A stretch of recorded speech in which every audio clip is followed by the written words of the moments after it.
What's up, everybody? JB here, and welcome to episode 17 of the AEG show. I don't have a Dalton because he is now a papa. He's a proud papa. Congratulations, Dalton. Yeah, congratulations, Dalton. We love you. And his wife. And his wife. His wife's and awesome his kid. too. And his kid is now also awesome because it's Dalton's kid. Anyway, I do have Goose here with me. Hey, everybody. And I have Marlon. Hey guys, what's up? So, let's talk about some video games. We're going to start off, as we always do, with what you've been playing. I think I played the most out of everybody this week. Huh. So Please enlighten us. No. Goose is our leadoff man. He's got to talk first. But after that, we're going to also kind of talk about some kind of dream scenarios, I guess is the best way to put it. Nice. We're coming up with a topic, but we kind of want to go around the table and kind of see what game types or game franchises would we like to see in the hands of another company. Mm-hmm. Or I guess That sounds awesome. Yeah. Like, for example, like how kind of Bethesda took over Fallout and made it their own kind of thing. Yeah. I can see where you're coming from that. So in a way. Yeah. I mean, I guess they didn't like take it over, but you know what I'm But saying. Yeah, it was just think different.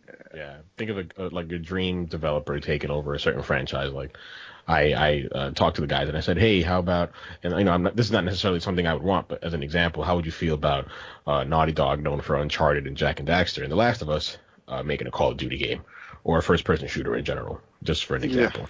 Which would also be super, super interesting. Which would be awesome. But batting leadoff, we're gonna get to what you've been playing. Yes. And funny enough, I haven't really been playing much besides MLB The Show. Which is actually pretty surprising, considering. Yeah, once Dalton stopped playing for those platinums, I sort of lost my way. I need my Dalton back. He needs his rivalry. That's what he needs, basically. I need that fire burning up under my backside to tell me, hey, dude, you got to play some games. But no, I finished Never Alone. It was okay. I really I'm gonna plug it here. Please check it out. Even though I rage a little bit on that second stream, and I sort of dump on it throughout the entire game. I highly recommend folks to check out those 3 streams, particularly the last one. I think even though I'm super upset about everything, I leave with a message of hope, and I leave with a message of positivity at the end. So check that out. It was fun. It was better than the first 2 streams in terms of gameplay. It went smooth. It's still full of jank. It's a janky game. It's terribly made. I'm sorry. I think it's Upper One Games, the developer. But moving on to the show, I streamed Thursday. I streamed Friday and Saturday. I took a day off on Sunday, but I'll be streaming as soon as this podcast finishes. And by the time that you'll hear it tomorrow morning, the stream would have been up. But I'll be streaming the 4th game of the season. I'm currently 2-1. Okay. And I got. Oh, please enlighten us with your travels in the MLB The Show. I got my ass kicked by the Cardinals in Game 3. That's what happened. I started with Harvey, and I'm like, you know what? This is my 3rd best starter. I'm gonna throw him out there. I'll have Matt's face off against the Phillies when they come into town on Monday, which is what I'll be streaming today. Uh-huh. But I was already down 7-1 in the bottom of the second, and they scored. They scored 5 unanswered runs with 2 outs in the bottom of the second. It was a big hole, but it was a hole that I wasn't able to climb out of. I eventually lost 11-9. Oh, okay. She did make a little bit of a comeback there. I made it interesting. In the bottom of the 9th. I hit a 2-run home run with Jay Bruce to make it 8-11. Then I went back to back. I hit a home run to right field with Todd Frazier to make it 9-11. And then from an 0-2 count with Kevin Plawecki, my backup catcher, I worked a 12-pitch walk, which I'm very proud of, to make things even more interesting. But then I flew out I think I grounded out with Travis d'Arnaud to end the game. So there's a bit of a question that I've been trying to ask you for the past couple of days since you did get the game. For somebody like me who enjoys baseball and loves the atmosphere, but doesn't get into baseball games all that much, what would you say? Would you say that it's better the MLB The Show of this year than last year, or would you think they're about the same, or they're about there's certain tweaks that they made into the gaming system that you prefer from last year, or that you are happy that they fixed from last year? I kind of touched on it before, but I'll say it again. So I think I'm the wrong person to ask because a lot of the modes that the hardcore players play, I don't play. I don't do Diamond Dynasty. I don't do franchise. The only reason I'm doing franchise is because I have to this year. There is no regular season mode. But there are certain little subtle changes that somebody who has put hundreds of hours throughout the years in these games that I can appreciate. Sort of, for example, so the way the bat goes to the strike zone, the animations when you strike out. Fielding has changed to it's a little how can I explain it?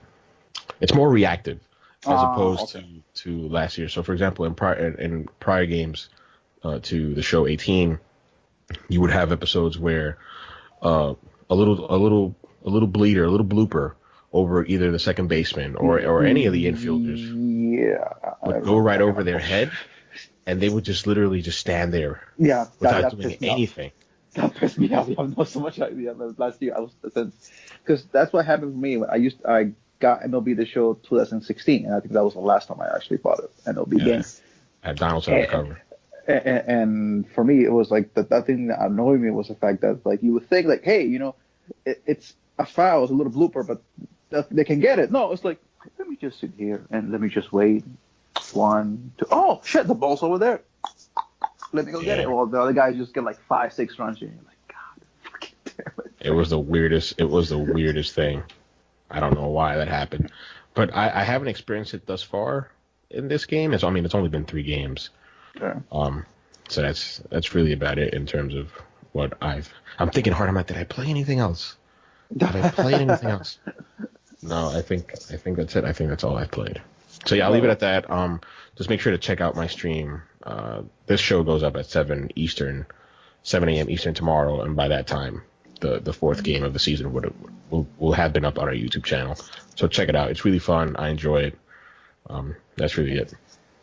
Yeah, because the thing that I love about the streams that you have, is the fact that whenever you are talking about the stream or like your commentary when it comes to the stream, it's that you're always like giving. Well, I don't want to say attitude, but you're giving personality to the pitcher. Like, because you are not only thinking about the way that you are going to play against him or against the batter, but you're always thinking, okay, you're thinking as if the AI was actually, talking by itself. And for me, those little like comments that you have, it's like, oh my God, this is so freaking awesome. Because you can see the input that the AI has, and you're like, oh shit, this guy's actually doing curveballs. He's learning from what I'm, being hitting. It's like, oh fuck, this is gonna get screw me over in the next freaking round if I keep throwing freaking curveballs on this motherfucker. Yeah. So it's the little things I enjoy the most. So speaking of I just got a message. That's why I'm saying. We just extended our lead over the Marlins 6-1. Don't even get me started on the bleed. Don't. Look.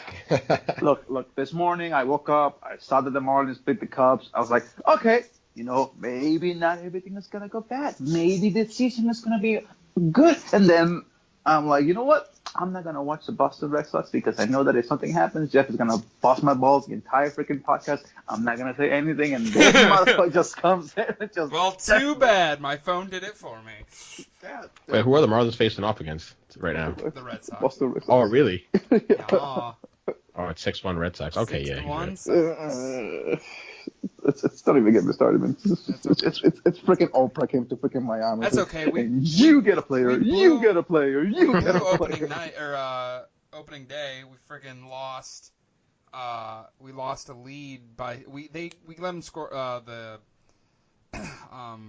the Tampa Bay score like 6 runs in the bottom of the 9th, so we fucked that all up. Oh man, and Marlon, to add insult to injury, Hanley Ramirez, former Marlin, hit a 2-run shot against them.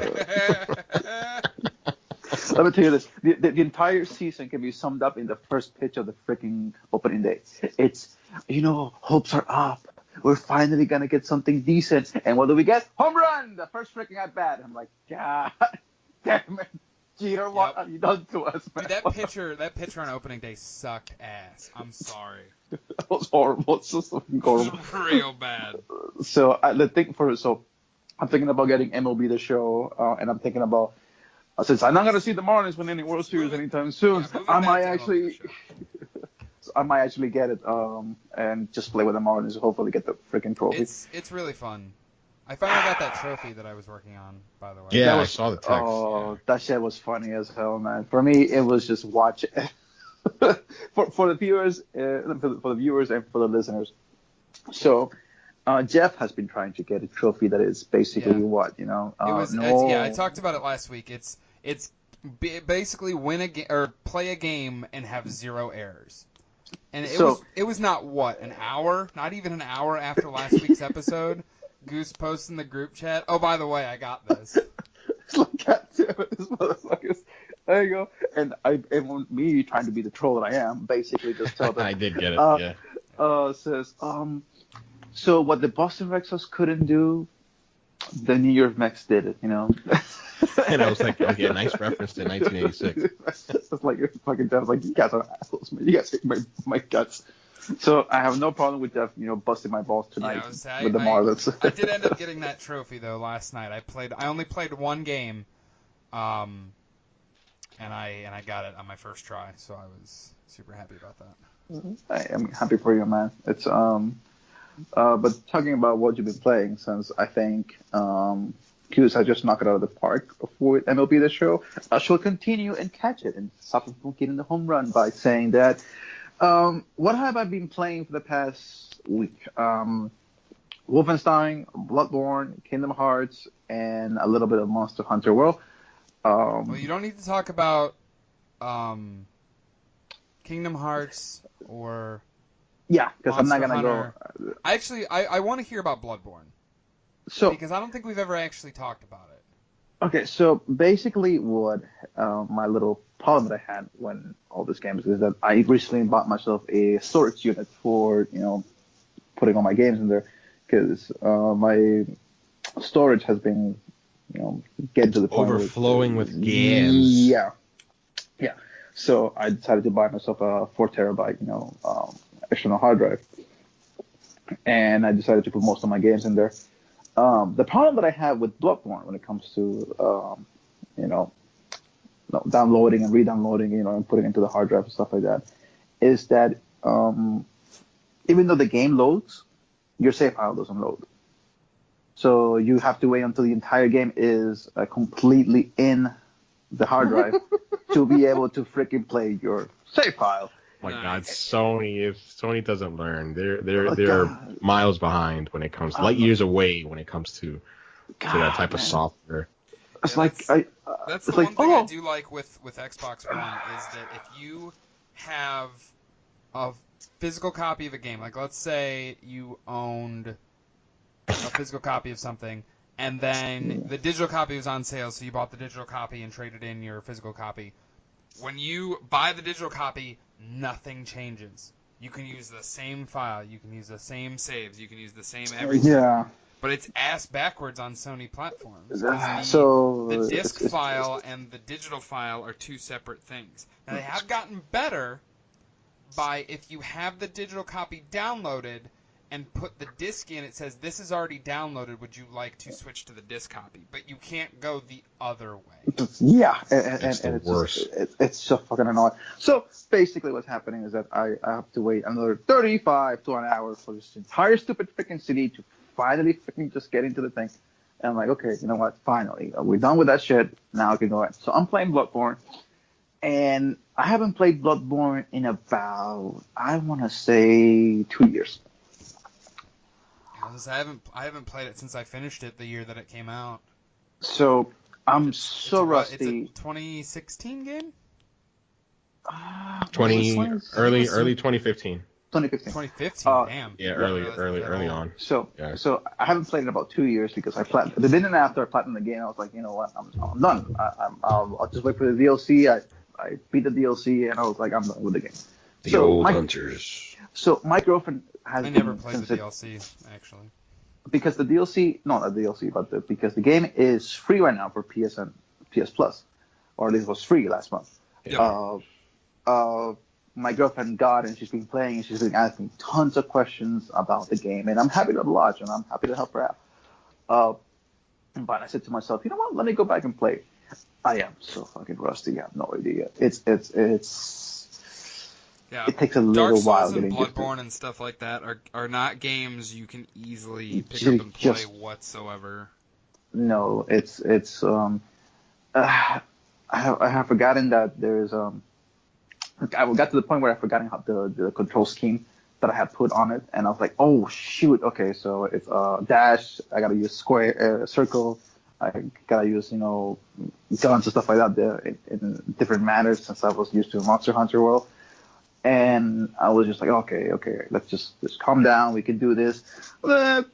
1 death, 2 deaths, 3 deaths, 4 deaths, 5 deaths, 6 deaths, 7 deaths. I'm like, okay, that's it. I am done with this stupid game. That's the reason why I stopped playing this game.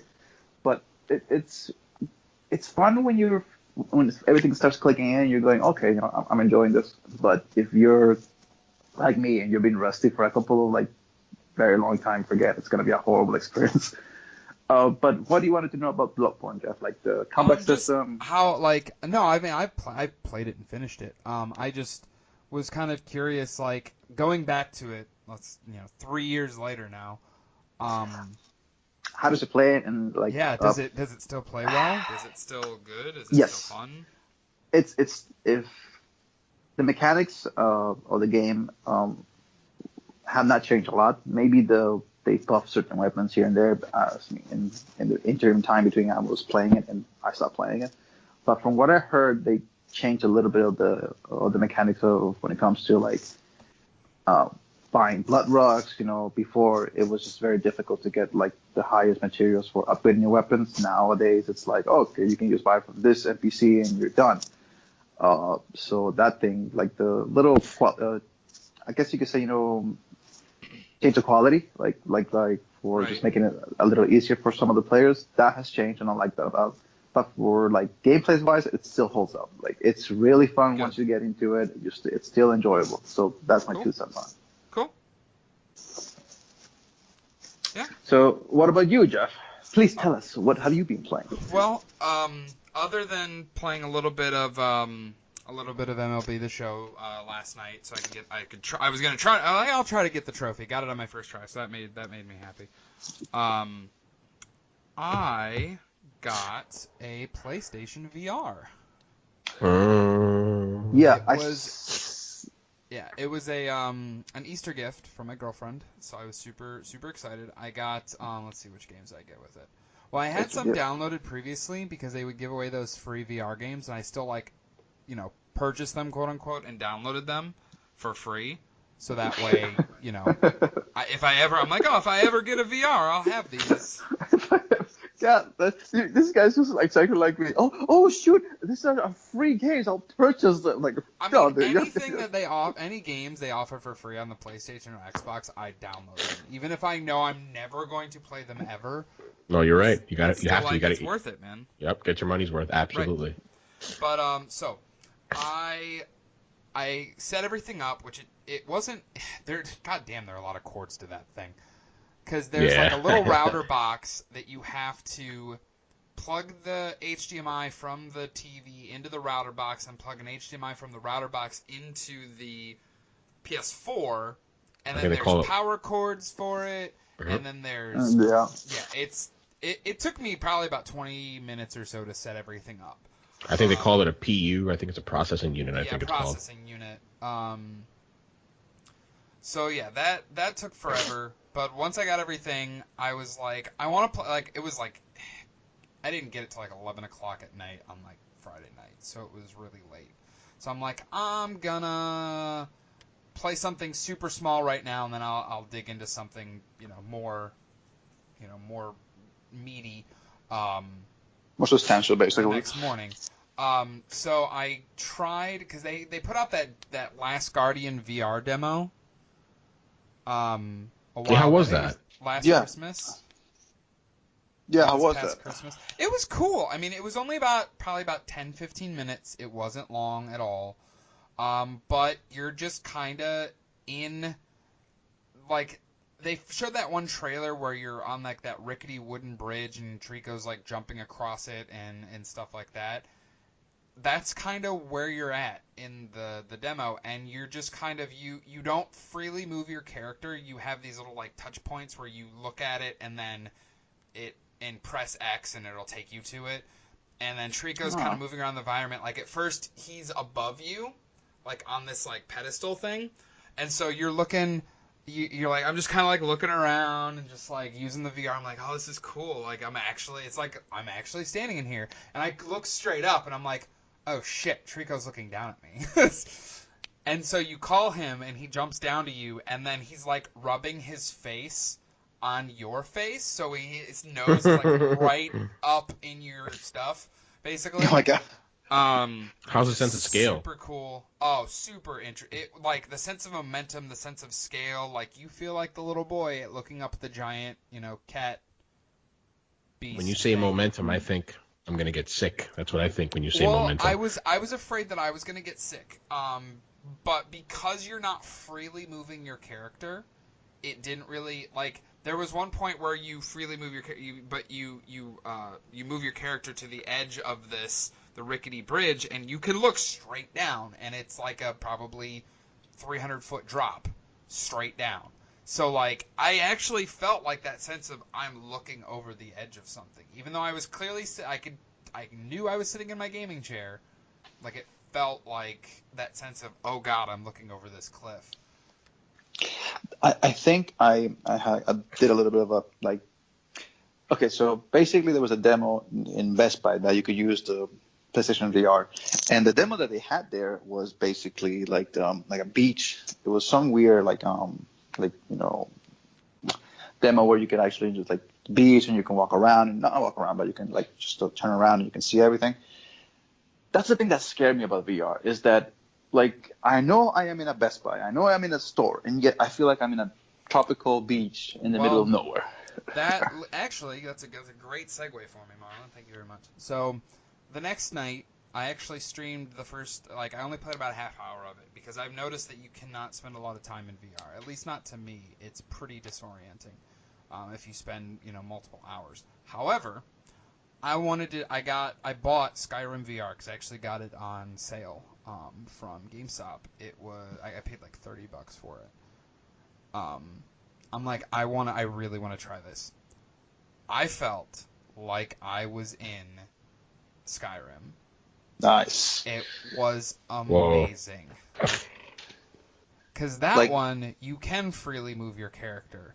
And you use the left stick to move, and then the head tracking is your character's, range of motion. However, you sometimes have to center your look, like where you're looking at a certain spot. So what you have to do is use the right stick to kind of change what field of view you're looking, and then you can freely move your head inside of that field of view. So like when you're traveling on the cart at the beginning of the game, like I was looking ahead, but I turned my head all the way around and I saw Ulfric Stormcloak sitting behind me. And then, but then I moved my field of vision, so I was looking at him, and then I turned to my left and saw Rayloff. So it was kind of disorienting at first, but once you kind of get into the game, like once Alduin attacks and you're like running through Helgen and stuff like that, like you have the ability to look around and move freely and all this stuff. And you're actually, you end up getting like how at the beginning of the game you get your swords and stuff like that. And I was playing with a DualShock because I don't really like the move controllers. Like I'm trying to avoid them as much as possible. So you don't think it's a suitable input for that particular game, or for just all games in general going forward with VR? Oh, for the move controllers, you mean? Yeah. I understand that there are some games where it is absolutely required. I just personally, if I have the option, I don't want to use it. Okay. Yeah, because I remember the problem that I had with the motion controllers was that they originally feel good on the hands, but the more you keep playing it, it just feels like just clunky as hell because the buttons are just so small. Like, and my hands are kind of big. For me, it's like, oh crap! Like this actually feels like I'm gonna get a cramp with these things. But if with a DualShock or something like that, okay, I just can just like I love the word that Jeff uses. I just want to veg down. So put my VR on, grab my DualShock, and just veg down. I don't want to hear anybody bothering me about it. But with the DualShock, you're like kind of like, okay, yeah, I know that I'm swinging my arms around the place. I know I'm doing something. It's just for me, I don't like it either. So I can tell where he's coming from when it comes to that. But I want to hear more about the Skyrim. Okay. So I got to River Run. I was almost gonna say Riverdale, and I have no idea why. He's thinking of Archie comics. He's thinking of Archie.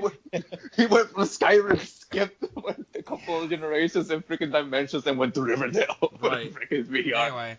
So I got to River Run, and, I'm, like, walking through the map and everything, and I play an assassin. I play with a bow, usually, in Skyrim. I love the bow and the bow and arrow and stuff like that. So I was like, I wonder how it's gonna work. So when you draw the bow and draw the arrow, where you're looking with the VR headset is where you shoot. Which is super disorienting, but also super awesome. That sounds freaking awesome. That actually, for somebody who likes to use bows a lot, like I do, that actually sounds like something that I really want to do. Right. There's a couple games that I actually like to ask if you've played them. Okay. Because I'll preface that statement by saying I've only played The Last Guardian VR demo and Skyrim. Okay, all right. So now I have. I guess let me take that back. Because there's a couple of demos that I figured I I'd have like. played a couple of games when I was still working at GameStop. When VR was first coming out, we were able to participate in a Sony Run demo, and I got to play Farpoint and some of the stuff from that PlayStation VR Worlds, I think it's called. Yeah, the demo the Shark Tank, the Shark Cage demo, and like the London Heist demo. Like I played that stuff back when VR first came out. So, what are your impressions of virtual reality as a whole? Do you see it being something bigger than just video games in the future? Were you blown away? Did you think it's revolutionary? Like, what were your overall thoughts?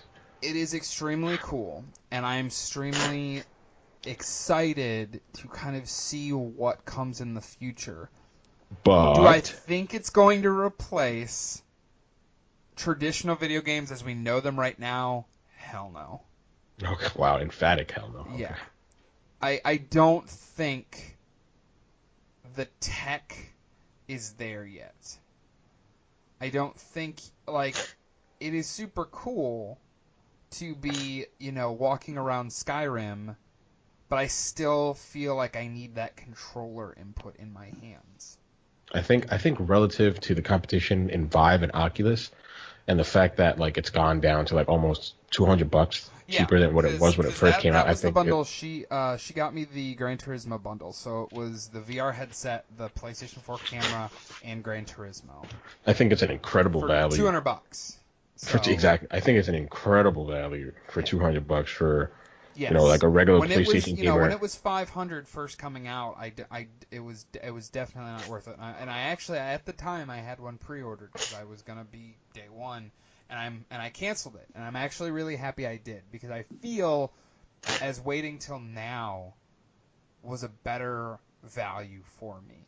Yeah, I was just about to say that. Like, and when you think of Oculus and Vive, not only did you have to spend $600 plus on the headset. Right, but you needed to have the rig to run it, which needed to be beefy itself. So I think PlayStation provides an incredible value. I had a PlayStation VR. I got it when it came out at launch, and I agree with Jeff. I think it's a better value proposition now than it was when it launched. And to give kudos to Sony, and they've supported it. I mean, they've come out with a lot of games for it. They have stuck with it. And hopefully they continue to make games. Similar to how the Switch has kind of gotten people on board, the VR has gotten people on board too. You look at Bethesda, doing Fallout VR, doing Skyrim VR, doing Doom VR. Speaking of which, I bought Doom VR because it was on sale for $20.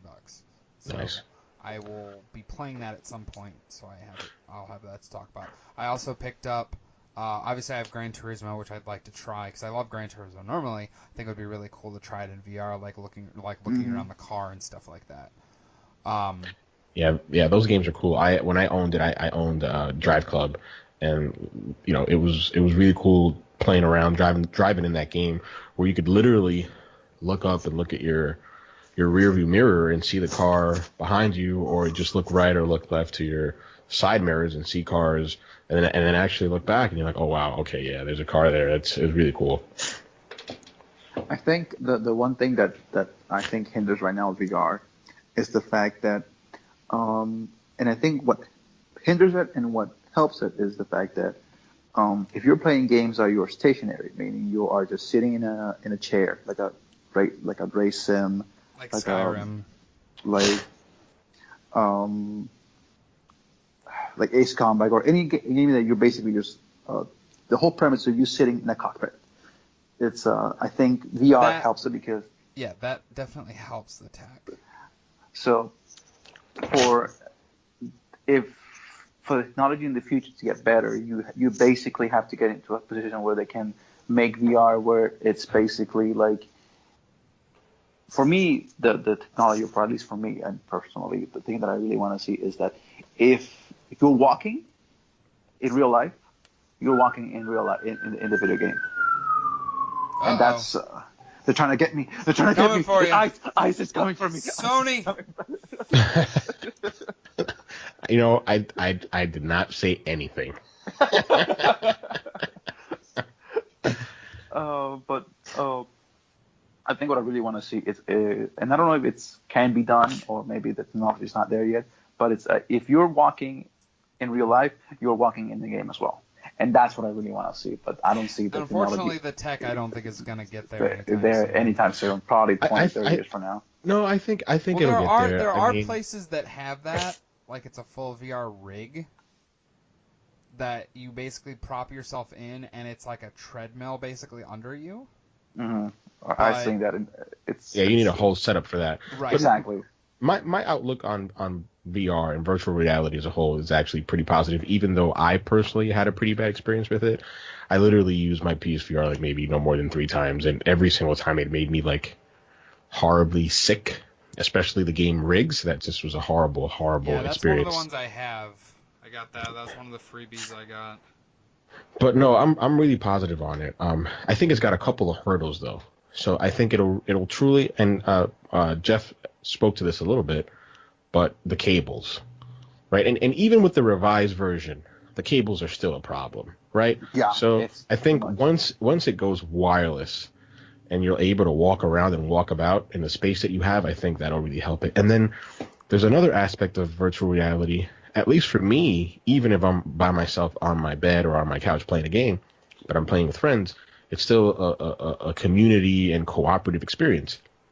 When you're playing virtual reality, you are willingly deciding to shut yourself off from the world. Right. Yeah. Just inhabit this. That was one of the things. Making. Like when I was playing it was Saturday night.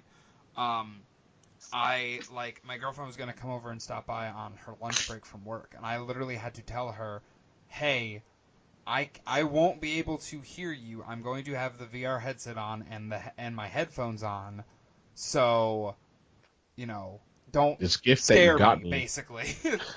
will not allow me to see you. Right. So.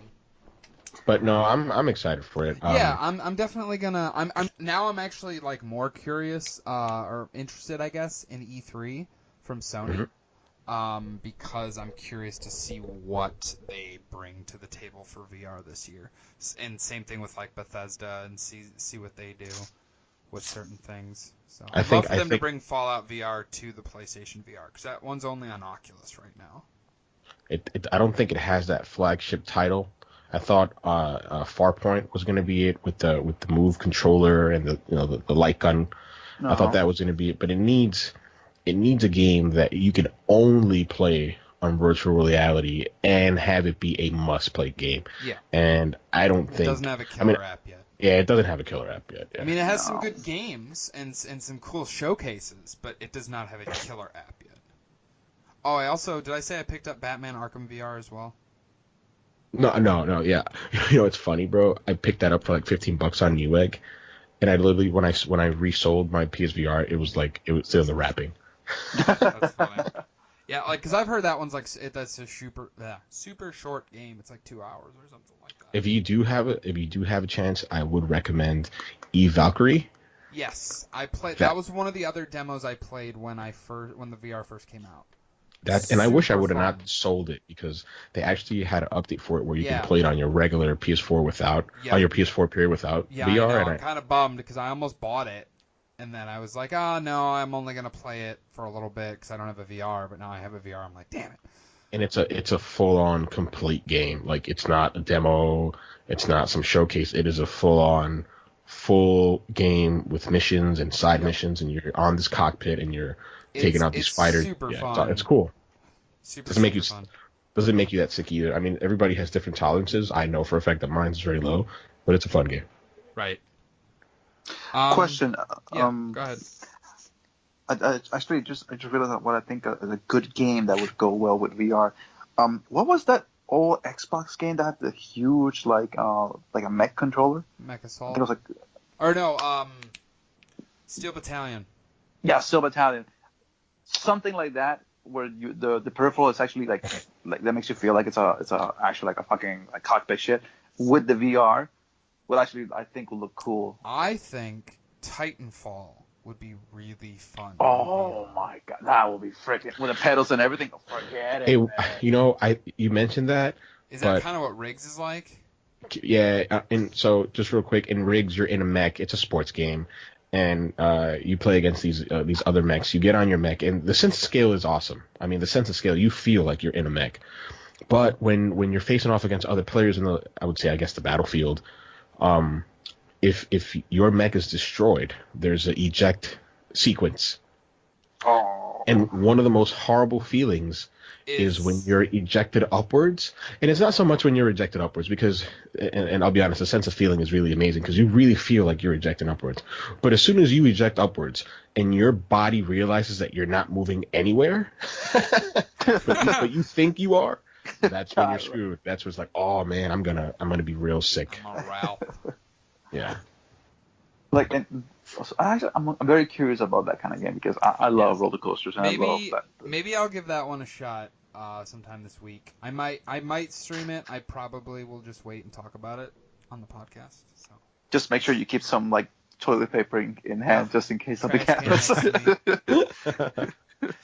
But, he's not gonna shit himself. He's gonna be sick. Well, from both ways.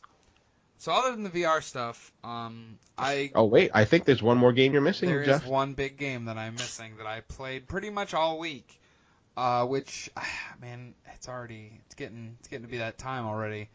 Oh, lean into it. We can do that other topic later. Lean into this. This is the game we need to talk about. I really want to talk about this game. So, I picked up Far Cry 5.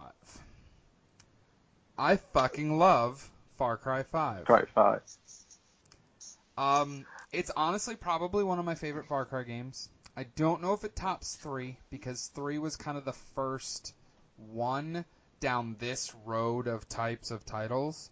They've kind of stuck with a formula and kind of not rehashed it, but have expanded upon it a little bit here and there. But 3 and 4 felt very similar. And Primal, I honestly didn't really care for too much. Primal was literally like a carbon copy of 4, just set like 4,005. Well, however many millions. Yeah, it was very similar in style. But this one, the setting, the atmosphere, the story. I know a lot of people have been giving the story a lot of shit on like social media and on like reviews and stuff like that. They said, the story's not really worth it. They kind of, don't take a stance one way or the other. I mean, no, they don't. They dance around these political, like, theological themes, topics religion. They totally set out with the trailers, yeah. Yeah, religion, politics, the war on guns, the war on racism, stuff like that. They have these topics, drugs, the war on drugs, specifically, how drugs can make you feel and stuff like that. They dance around all of these topics, but they never take a side, ever. At least, I'm not done with the game. I'm probably about halfway. There are 3 main regions, one for each of the 3 siblings of the Seed family. It's there's Jacob Seed, John Seed, Faith Seed, and then the father. And I finished one region and I'm on to Faith's region, and Faith's region is more. I don't want to get too spoilery topics, but it's more centered around there's a made-up drug called Bliss that basically makes you feel wonderful and doesn't doesn't make all these bad things that are happening around you actually feel bad. And there's a lot of there's a lot of hallucination aspect to that area. But I don't want to go super spoilery. But the game starts off. I know, Goose, you watched it. You said you watched it on YouTube or. Yeah, the first 11 minutes were killer. The first 10, 15 minutes of the game are super intense, and they set up for this really, really dramatic, oh man, this dude is terrible, but then you don't really know what happens. He's just really unnerving. It's not like, Voss from 3 or Pagan Min from 4, where these people are really bad people. There are shades of gray, but they don't want to take a stand. It feels like instead of doing a religious cult leader, yes, it is a religious cult. They are these characters, and these so you arrest him in a church. He's giving a sermon when you arrest him, but they don't really focus on religion or God or Jesus or anything like that kind of stuff whatsoever. They kind of use it, but they don't touch upon it. They don't try to flesh that idea out. So I gotta ask before you go on. Yeah. In terms of gameplay, is it still the same old Far Cry style? Although you said that it's evolved since Far Cry 3 and 4. Do they keep the towers, things like that, or no? It's funny. They actually make a joke in the first after the whole intro. Again, I don't want to go into it. You wake up on this island in the middle of the map. There's the 3 regions around you in a triangle formation, and then the island that you wake up on is literally smack dab in the middle of the entire area. And you wake up in this basically this doomsday prepper guy who is kind of in the same vein as the Eden's Gate, which is the name of the cult. Go ahead. But he's a good guy, and he's I'm gonna help you. He's you are gonna give us hope, basically, to take out this cult and get rid of them from our land. And you go, and he has you do the normal Far Cry stuff. It's oh man, the radio's not working. You gotta go fix it, and you gotta clear off this island. Basically, they show you the what activities you're gonna be doing in the larger world in a smaller contained space, just so you can kind of tutorialize yourself with everything. Okay. But the one thing they do is they have you climb a tower, and when you get to the top of the tower and you start up everything, it's man, that was fucking stupid. Don't worry, I'm not going to be making you climb a tower every single time. That's pretty self-referential. That's meta right there. Yeah, dude, I was I actually stopped for a second and I was laughing pretty hard. I'm all right, that's really good. Dude, man, that's the thing about Far Cry 4 that just really annoyed me, because here we have a special quest for you. It's very important. It's very imperative that you go do it. Go fix that tower over there. Okay. Yeah. So in regards to the narrative, did you for example, when I play games, I play all types of games, right? I play single player games, I play narrative driven games, I play online games, right? Yeah. But I play open world games just like Far Cry. did you feel that them shying away from the themes that they had opened up with at the very beginning of the game and that they had put out there in all the trailers and social media, did you feel that them, by cowering away from this material, hampered your experience in any way? Not independent of gameplay, because they're not one and the same. So you can say I enjoyed the game because it was fun to play, Right. But did you feel that it hampered the narrative experience for you personally? I think it does to an extent, because a lot of times they are trying to touch upon these themes, but then it just sounds like the characters, like the Seed family, are just spewing nonsense. Okay. Now, I still am interested in the story. I'd still like to. I want to see how it pans out. I pretty much know how it's going to pan out because it's pretty straightforward. So you can telegraph it already. In a way, because, I mean, unless they throw a giant twist in there, but... Would you kindly? Yeah. If they throw something like that in there, that would be amazing, and I would actually commend the game for that. But right now, it just seems like, alright, you take out this area, take out this boss. Take out this area, take out this boss, and so on and so forth. And then, once you finish all 3 areas, the father will open up as a boss battle that you have to go basically do. Because each area has story missions, but then it also has outposts, and then it has side missions, and then it has prepper stashes is what they're called. They're basically like treasure hunts that you have to do. Yeah. But like the cool thing though is if you finish the area, like if you kill the main boss of that area, and you then have more side missions and stuff to do in that area, you gain additional money. Oh, okay. If you take the boss out first? If you take the boss out prior to finishing everything else in that area. Wow, that's really interesting, because that sort of goes against the way I play my games, like gaming convention in general, where it's like, hey, you take out all these little mini guys and then you take out the big boss, and this sort of subverts that. So that's kind of cool. Yeah, it actually makes you want to beat the boss first, so you can then go and get more bang for your buck when it comes to the other side missions, stuff like that. And it probably goes without asking, but I'm assuming that you don't have to tackle these 3, or you said 3 different bosses? Yes, they recommend which order you do them in, but you do not have to do them in any sort of order. Okay, Nice. so they do give you the freedom for that. All right, nice. And how does it look visually? Do you It's think very it looks pretty. better than I'm playing on PS4 now. I've heard that on Pro or base PS4? Pro. I have a Pro. Okay. I've heard though on the Xbox One X it runs natively at 4K. I was actually reading an article today from Forbes.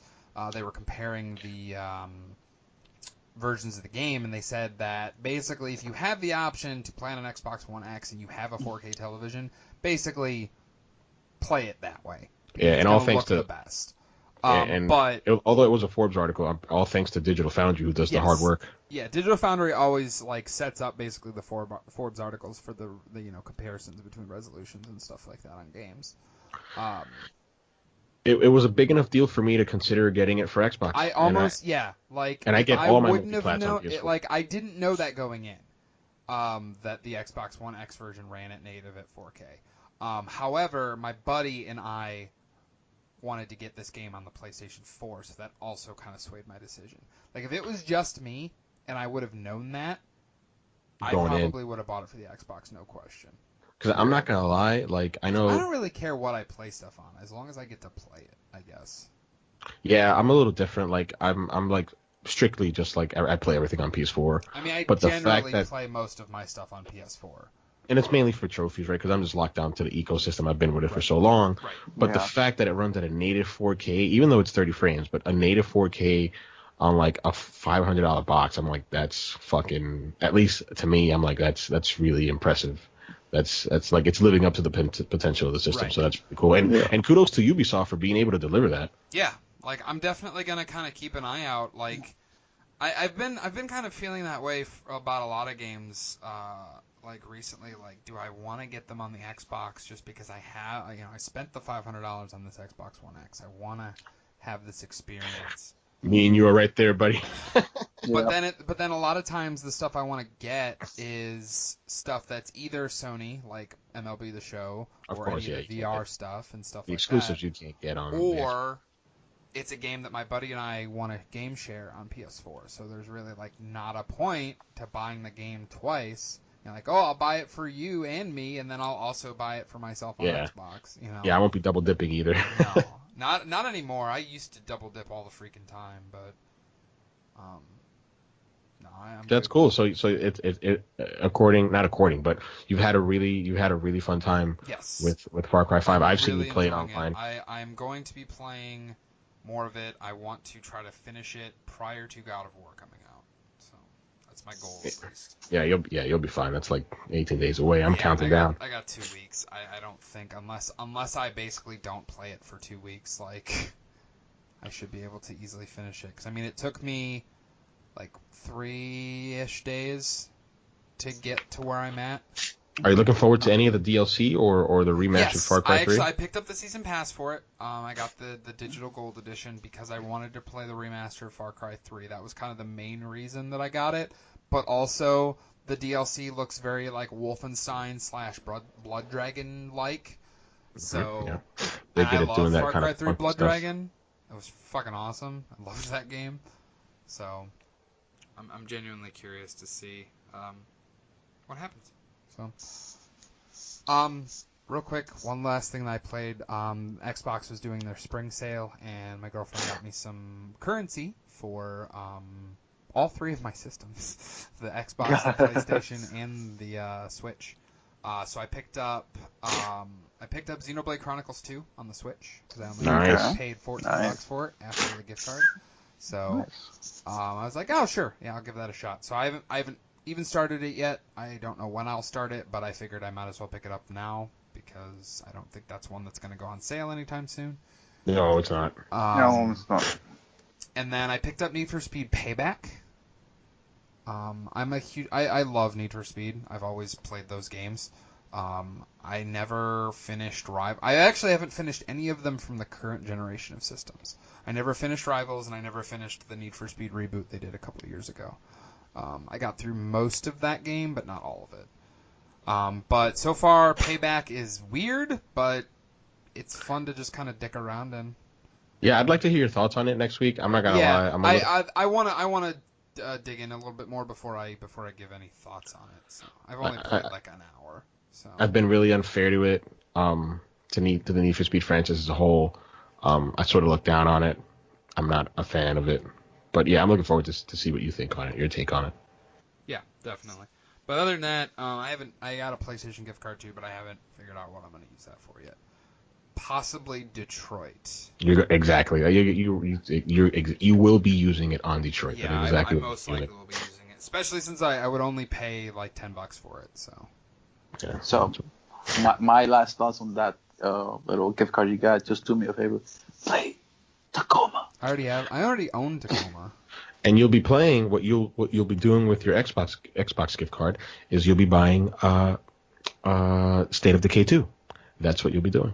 I actually I'm already on Xbox Game Pass member, so I don't even need to do that. Oh, that's right. I totally forgot about that. Yeah, that's right. I have like $25 left from the like 24 something left for the Xbox. I don't know what I'm going to spend it on yet. Give it to Bungie. Some more Game Pass.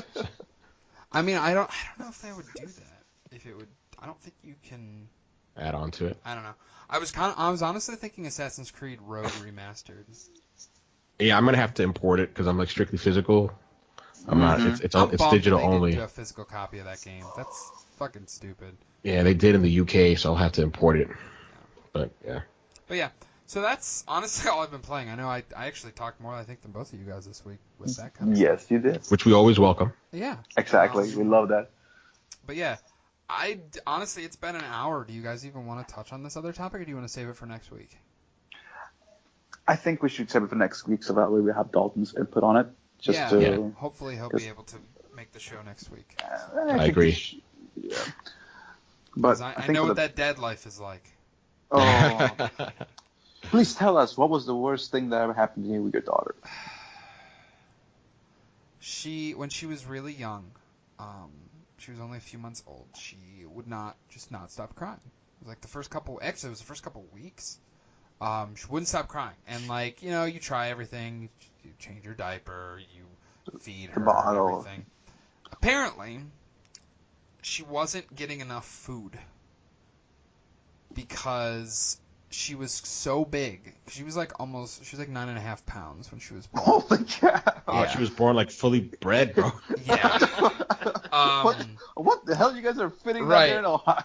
Jesus Christ! So we had we felt like idiots because we took her to the doctor and they're like, yeah, she's just not getting enough food. And we felt like the worst parents ever. Like we're basically underfeeding our daughter. Wow. Yeah.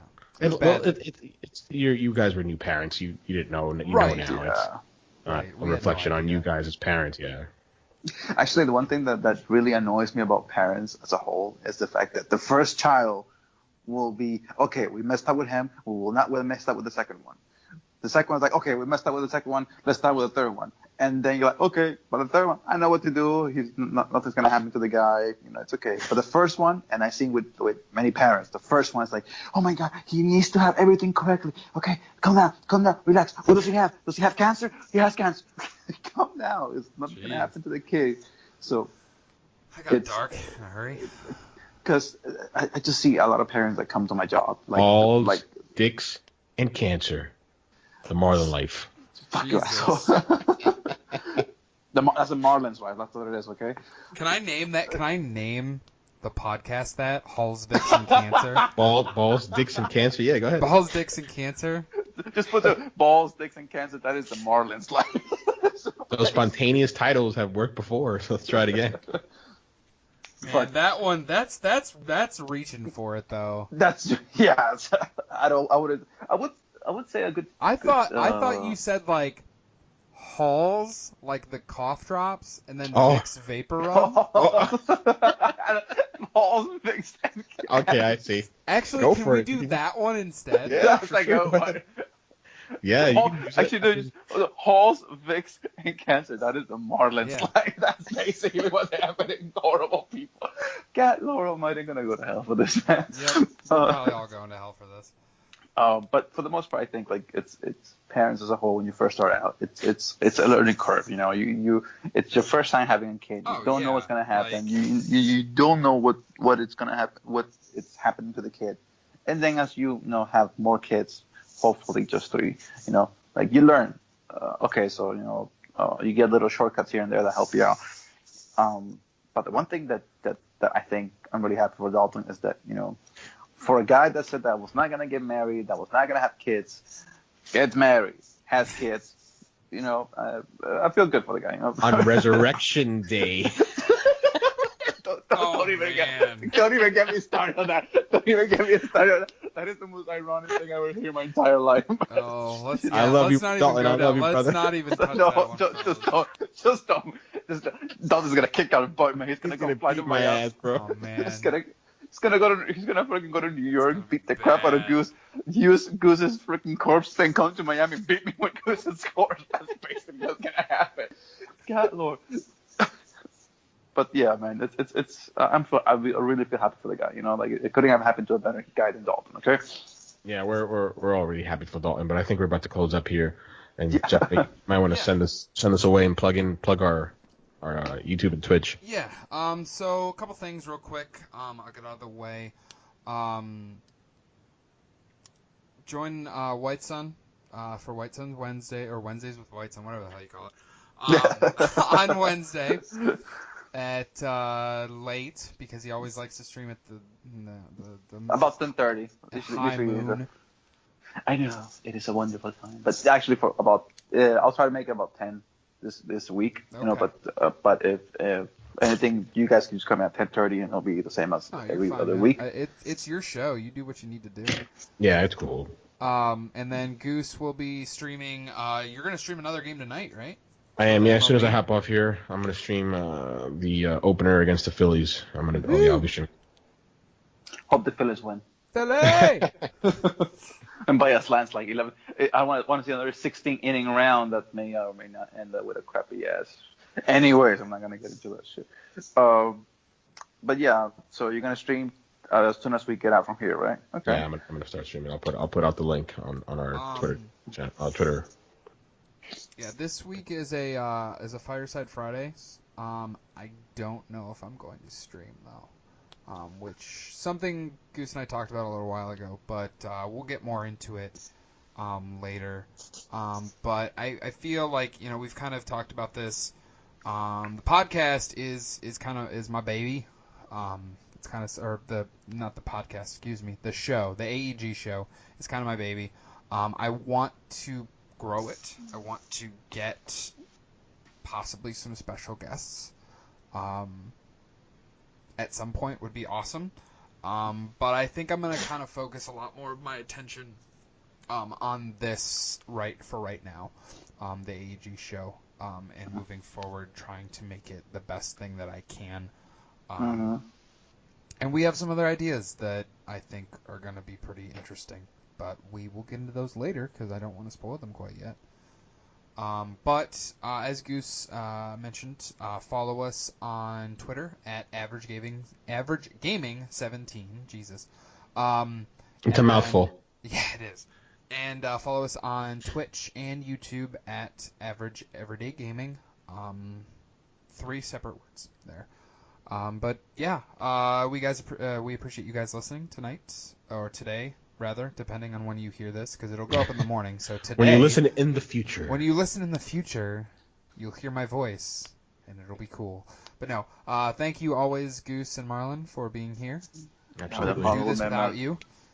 Man. But we appreciate everybody, and until next time, we'll have a good night.